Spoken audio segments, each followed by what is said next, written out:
सबके पास होंगे। विपिन जी, ये सवाल आपसे भी।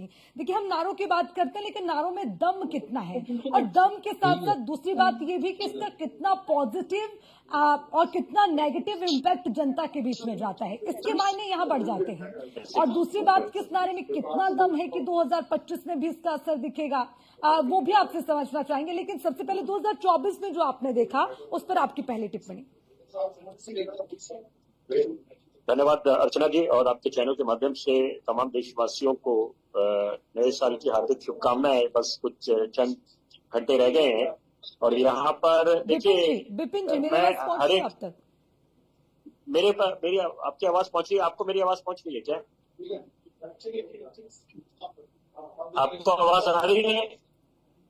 जी आ रही है विपिन जी, बोलिए। मेरे को तो आवाज आ रही है जी, बोलिए। जी। देखिए, मैंने सर्वप्रथम नव वर्ष की हार्दिक शुभकामनाएं तमाम देशवासियों को दी है भी आपके चैनल के माध्यम से। कुछ चंद घंटे ही रह गए हैं, और यहाँ पर देखिए, नव वर्ष में हम प्रवेश कर रहे हैं, पुराना वर्ष पीछे छोड़ के जा रहे हैं।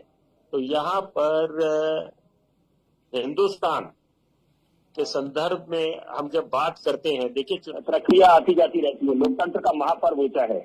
और यहाँ पर नेताओं से, क्योंकि आज की आपकी जो चर्चा है वो केंद्रित है नेताओं के और उनके जो बयान जो देते हैं, जब बयानवीर बन जाते हैं। हाँ। और देखिए, नेताओं से बड़ी उम्मीदें होती है एक आम आदमी को, वोटर को।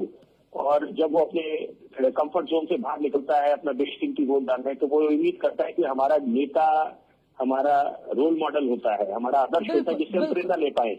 और यहाँ पर देखिए, और अगर हम अपने हिंदुस्तान की रवायत की बात करें, यहाँ पर जितने महान नेता हिंदुस्तान में रहे हैं, बड़े महापुरुष हिंदुस्तान की राजनीति में रहे हैं, इंदिरा गांधी जी की बात करें, लाल बहादुर शास्त्री जी की बात करें, और क्या क्या नारे इन्होंने दिए, और जिससे पूरे मतलब एक क्रांति आई थी पूरे देश में। चाहे हम गरीबी हटाओ की बात करें, जय जवान जय किसान की बात करें, एकला चलो की बात करें, तुम मुझे खून दो मैं तुम्हें आजादी दूंगा, नेताजी सुभाष चंद्र।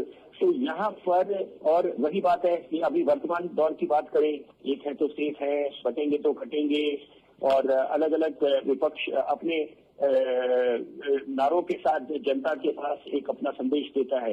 लेकिन इस बीच जरूरी बात यह है कि नेताओं को, क्योंकि देखिए हम लोग आज जब चर्चा कर रहे हैं बतौर पत्रकार, बतौर विश्लेषक, तो यहाँ पर हम लोग साधारण हैं।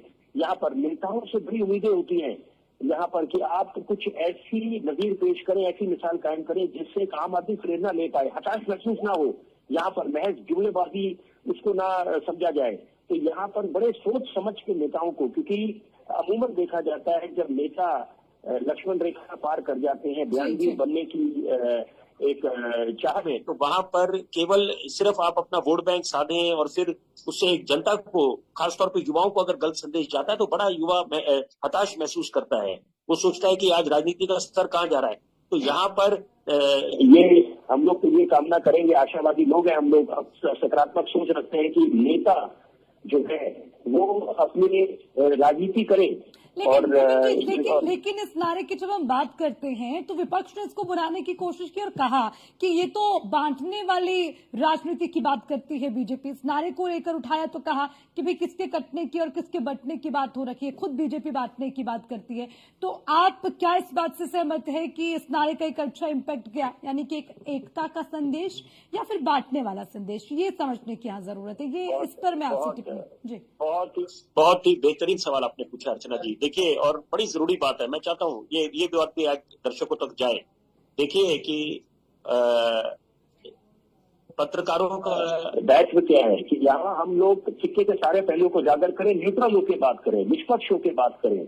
हम लोग किसी, अगर मिसाल के तौर पे उदाहरण दूंगा मैं कि अगर हम भाजपा को आईना दिखाने का काम करते हैं तो भाजपा के लोग बोलने लग जाते हैं कि हम फलानी राजनीतिक दल के प्रवक्ता हैं, या वही बात पैसा वर्षा लागू होती है कांग्रेस पे भी, तो अगर उनको आईना दिखाते हैं तो वो बोलेंगे कि हम भाजपा के प्रवक्ता हैं। ऐसा नहीं होता।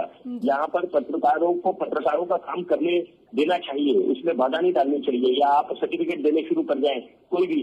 तो यहाँ पर अभी इस समय आपने क्योंकि जो सवाल पूछा कि कितना बयान कारगर साबित हुआ जो नेताओं ने दिए, तो देखिए जरूरी बात है कि यहाँ पर सिक्के के हमेशा दोनों पहलू होते हैं यहाँ पर। और आप उसका आकलन तक करते हैं जब चुनावों के नतीजे आते हैं तब हम लोग किसी निष्कर्ष पर पहुंचते हैं कि यहाँ पर कौन सा बयान सही मायने में अच्छा, सफल 2025 में विपिन जी 2025 में इस नारे का दम दिखेगा?